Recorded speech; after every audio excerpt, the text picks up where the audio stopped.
on, Foxy. It's your birthday. Not for real, just for play. This is Cree Summer, and Moana Nui will be right back.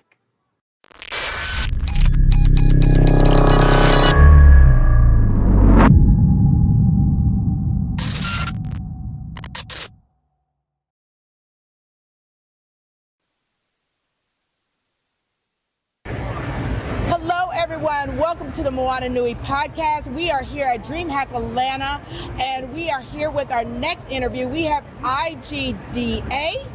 For those that are not familiar with them, they are the International Game Development Association. And can you introduce yourself and tell the audience a little bit about IGDA? Absolutely. Hi, everyone. I hope you're having an amazing time zone wherever you're at. My name is Dr. Jakin Vella. I'm the Executive Director of the International Game Developers Association, the IGDA. The IGDA is the world's largest nonprofit, member-based professional association dedicated to supporting and empowering game developers all around the world in achieving fulfilling and sustainable careers. And we do that in a number of ways. I could talk your ear off, but I like to give everyone this acronym. We're all about games. We provide a global network of industry professionals to connect with. We provide access to IGDA member-only benefits that include discounts on products, services, anything you can think of, really. We also provide mentorship. We have an entire mentorship platform dedicated to connecting people to that next step, that person who has that next level of knowledge, because we all need support in getting to our next career or our next stage in our career. We provide education, especially educational and advocacy-based content regarding game design, best practices, reports about game developers around the world in terms of salaries, attitudes towards important topics, things like that. And then we, of course, provide solidarity among a community of game developers all around the globe. We have IGDA chapters in countries all around the globe, over 70 countries, all over the US, all across Latin America, Africa, Middle East, South Asia, Southeast Asia, Australia, New Zealand, you name it. We probably have a place near you or very, very close to you. So yeah, that's a little bit about the IGDA. That's awesome.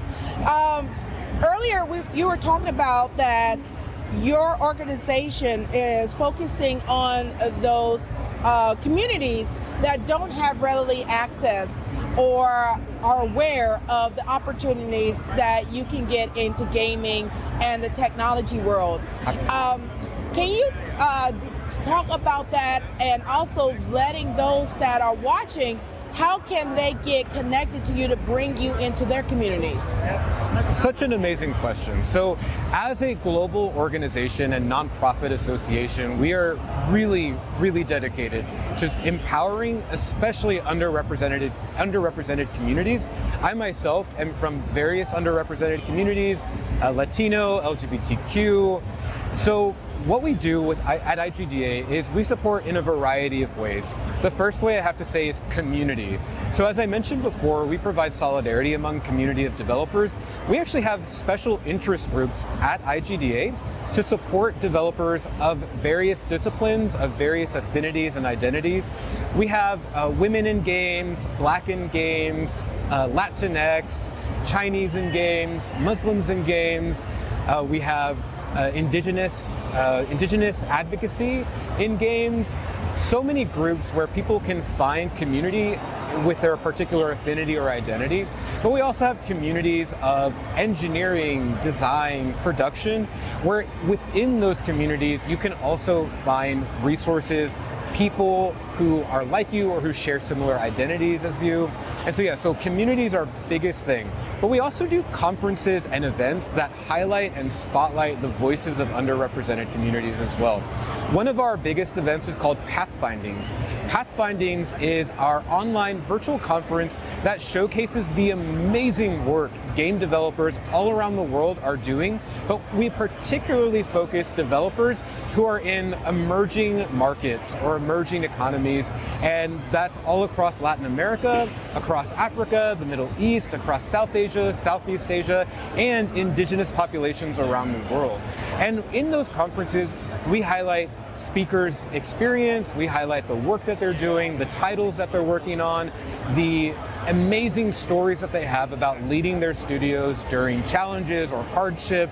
And it's just a way to have a global presence and a global stage to elevate these voices and ensure that everyone in the games industry knows what is going on all around the world. Awesome.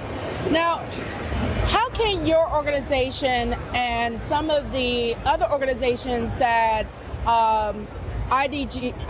IGDA support break the stigma that a lot of the older generation have about gaming, that you can't make a career out of it, telling kids, oh, stop paying attention to that, that's not going to be lucrative for you. How are you helping to break that stigma within the communities, especially those within the BIPOC community? Such a good question. So first and foremost, before I get into like what we're doing or how we destigmatize the kind of games profession, I have to say, if you're watching this and you have just an ounce of desire to be a part of the games industry or the game community, you belong here, you are welcome, you don't need anyone's permission, you just have to go and do it, be it. And what the IGDA does to help destigmatize games as a profession is, well, actually, we are the professional association for the games industry. So just being a part of the IGDA, just like being a part of, let's say, an insurance professional association, or a dental professional association, or a nurse professional association, all industries have their professional association. The IGDA is the professional association for the games industry on a global scale. So just joining the IGDA gives you that credibility, that professionality with being in the games industry. Other things that we do, we really rely and look to our local communities, because every community, every culture is different in the stigmas that they face with games as a profession. So in some regions, games industry isn't even professionalized or recognized as a job. Whereas in other regions, it's recognized as a job, but maybe only in terms of like, okay, if you're a programmer or an artist, then you're a games industry person. But guess what? You probably know this already. The games industry is made up of so many elements, so many disciplines. We are a multidisciplinary industry. Whether you're a marketer, a content creator, a videographer, a speaker, all these things that I mentioned aren't actually people who are coding or drawing or doing art or making audio or doing anything technologically maybe advanced. You can still be a part of this industry. We need everyone. We need attorneys, we need advisors, we need anyone who can take their skill set and relate it to game development or game production or game marketing, game publishing. There's so many elements to the games industry. So that's what we do to destigmatize. We educate people of the various opportunities that exist within games, and then we look to our local communities to see what challenges specifically that they're facing, and then those communities advocate for the industry itself in various regards. So again, whether that's promoting the various opportunities available, or even talking to local governments and saying, hey, we are a legitimate profession, we're a legitimate industry, we need tax breaks, we need special considerations, we need X, Y, and Z, whatever it is related to their government. So yeah, we do quite a bit in legitimizing the industry all around the world. Awesome. Now, from your point of view, or from your organization's point of view, how can we continue to show the connection of gaming helping people's mental health or reducing stress in their daily lives, instead of it just being a slacking activity that many people view it as? That's such a great question. So I have my PhD in sociology. I actually studied the sociological impacts of games on society, and games are shown to have so many benefits to people who play games, whether that's creating social communities, of course reducing stress through playing certain games for certain amounts of time, especially relaxing ones.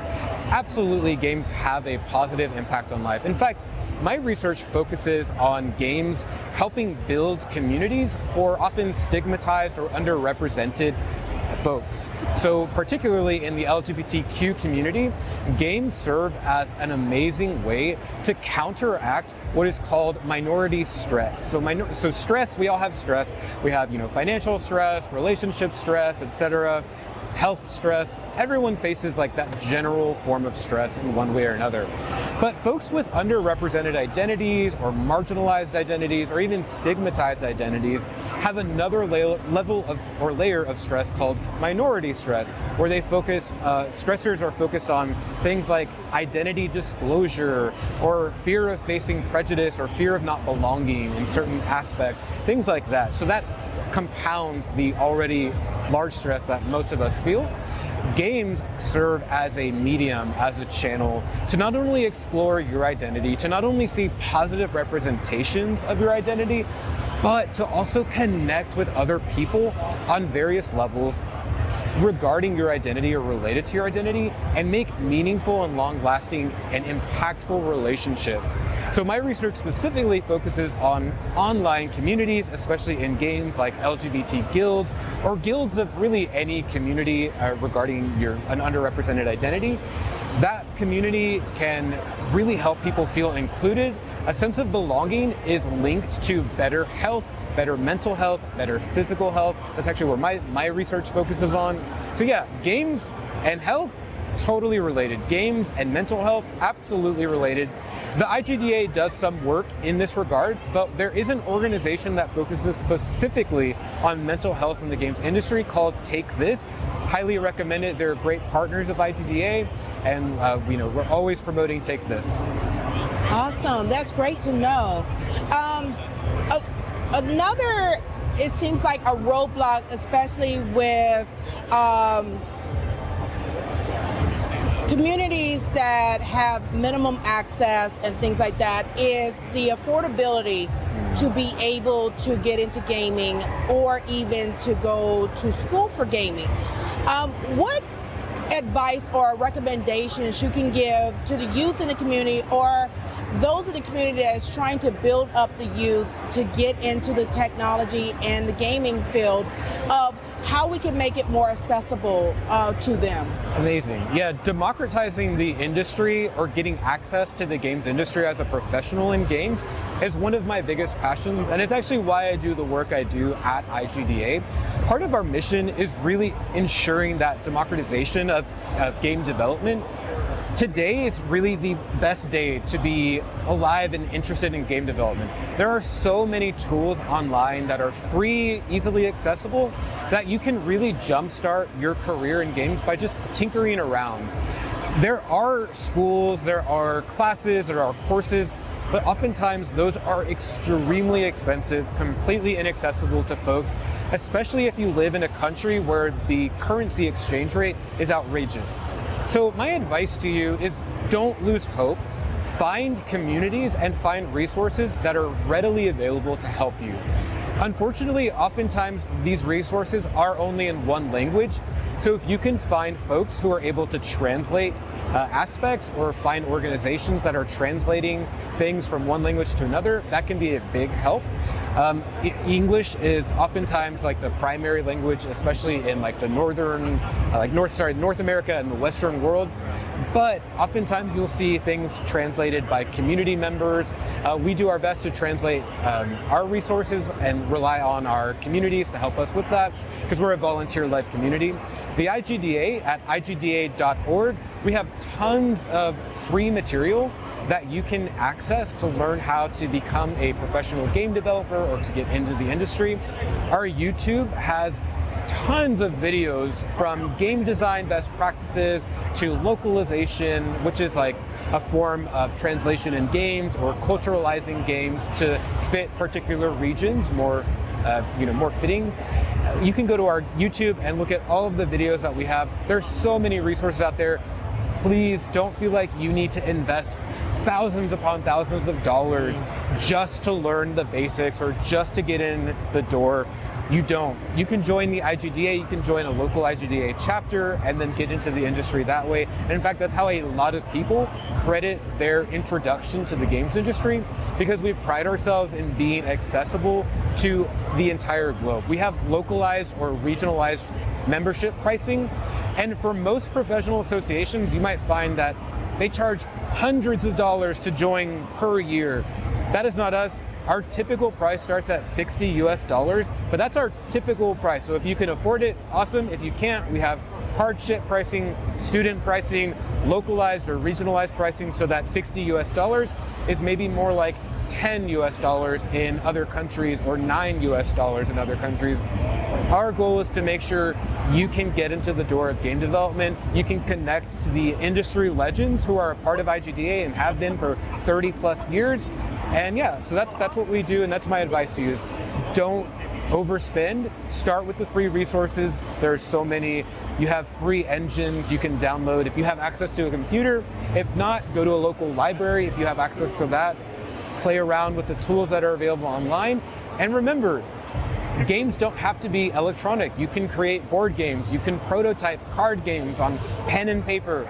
You can go to the library and work on computers and do web browser games. If someone has an old phone that they can let you have, you can start tinkering around, seeing like, how can I maybe make a mobile game, and then get to a computer and start coding in, for mobile game.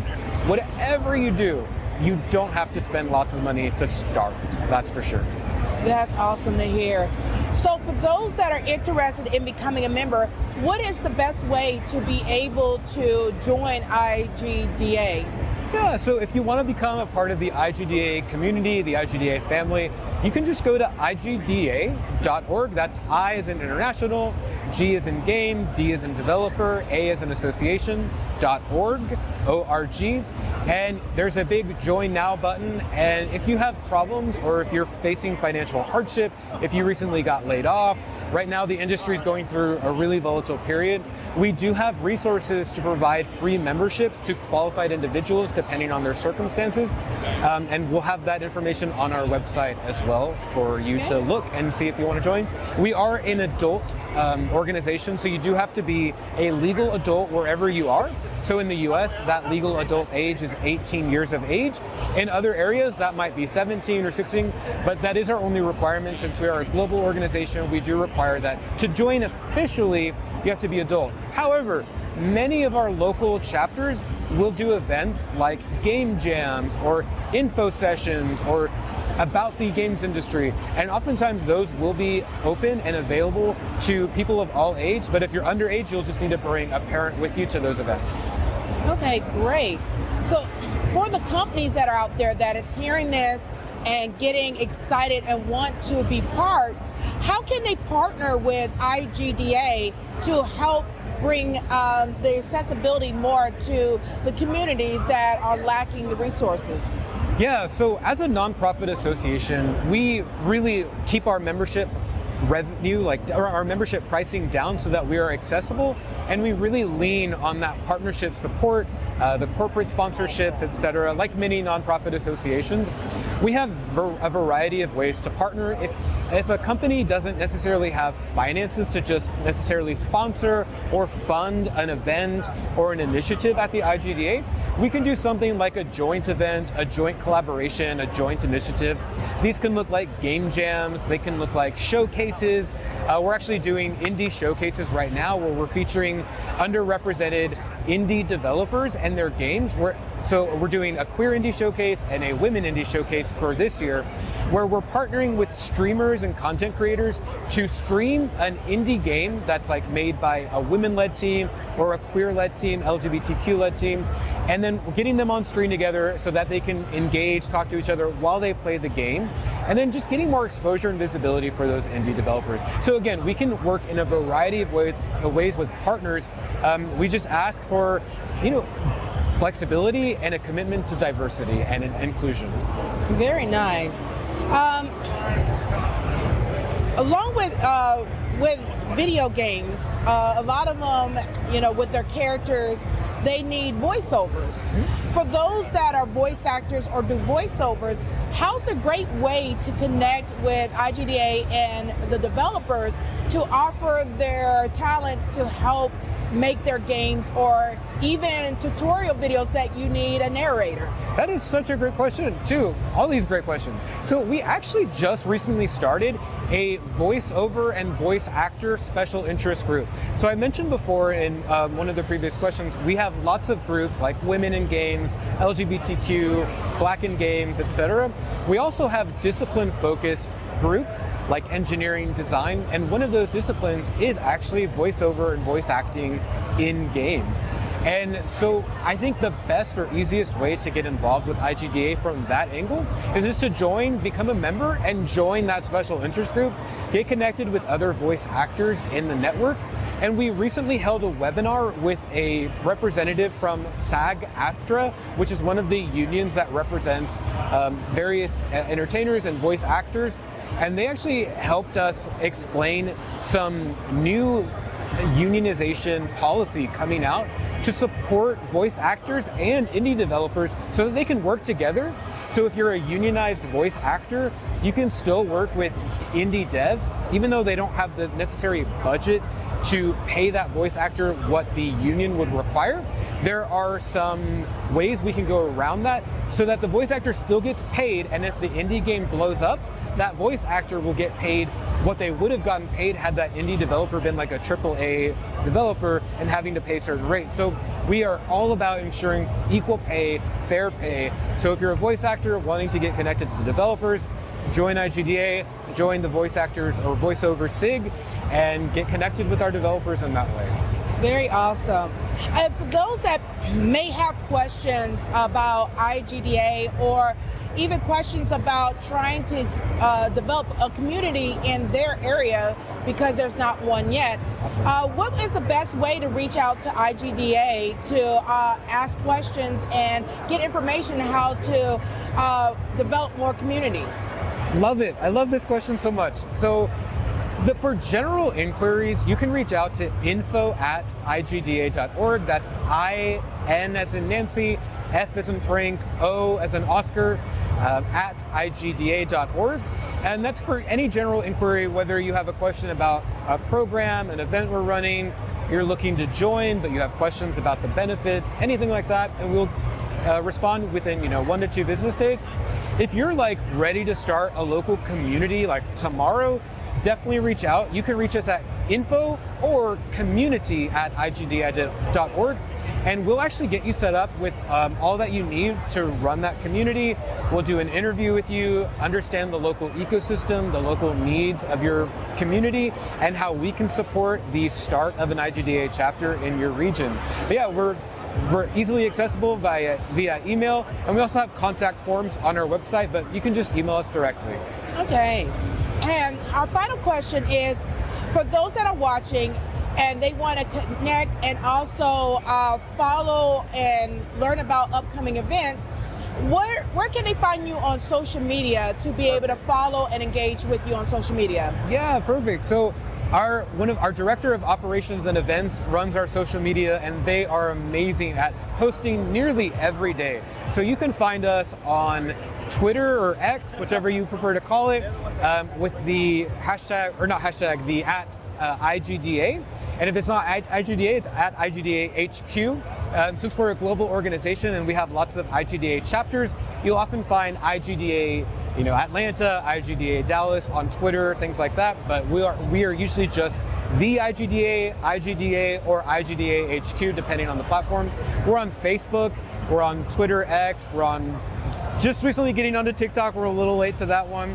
We're on Blue Sky and Twitch, and I may have already said YouTube. I feel like I'm missing one of the Instagram, yes, okay. My favorite. Instagram. We all post our stories and pictures on Instagram. So yeah, as long as you search IGDA or the IGDA or IGDA HQ as in headquarters, you'll find us. All right, awesome.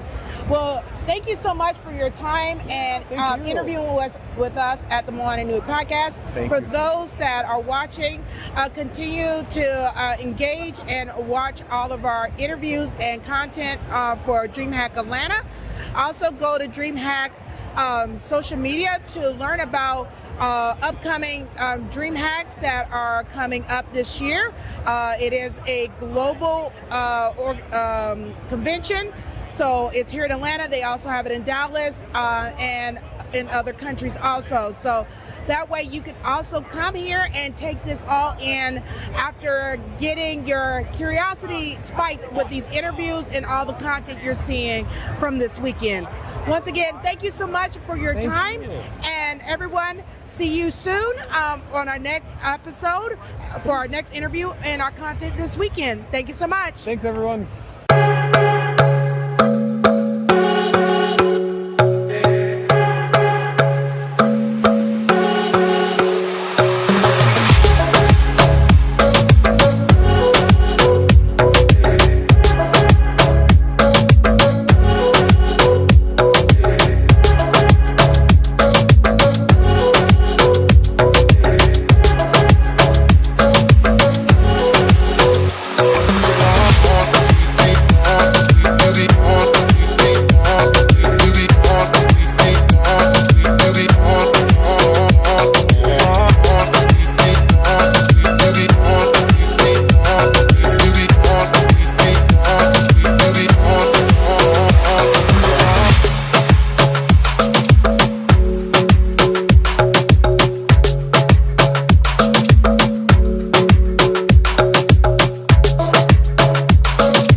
So many stories left to tell, even if we have to ourselves. Can keep history on the shelf. If they won't tell it, we will. If this the land of the free, it was a freedom then, when they annexed Hawaii and called it Cedar Lands, without any type of payment and no signing off. Called themselves a republic in 1894. 1.2 million acres overtaken from the native Hawaiians. When they resisted, the West retaliated in violence and erasure. The Hawaiian language is banned as part of colonialism's plan to expand, yeah. Stuck between a rock and a hard place. Multiple bombings of Kaho'olawe as a part of their ongoing war with Asia. Used it as a place for target practice. No consent or compensation. Colonizers call for annexation. No work out for all the locals. School will never let you know. So many stories left to tell, even if we have to ourselves. Can keep history on the shelf. If they won't tell it, we will. Too many stories left to tell, even if we have to ourselves. Can keep history on the shelf. If they won't tell it, we will. We will. So if we put Hawaii into perspective, well, Black and Asian history is interconnected. Considering the fight with the Pacific, then of course, versus Asia, they was treated as a middleman for war, but didn't let the Western colorism run its course, cause dark skin was a sign of dignity to core. The land was taken in the name of capitalism, when prior to it was an actual kingdom. Clap back at the system. Stuck between a rock and a hard place. Multiple bombings of Kaho'olawe as a part of their ongoing war with Asia. Used it as a place for target practice. No consent or compensation. Colonizers call for annexation.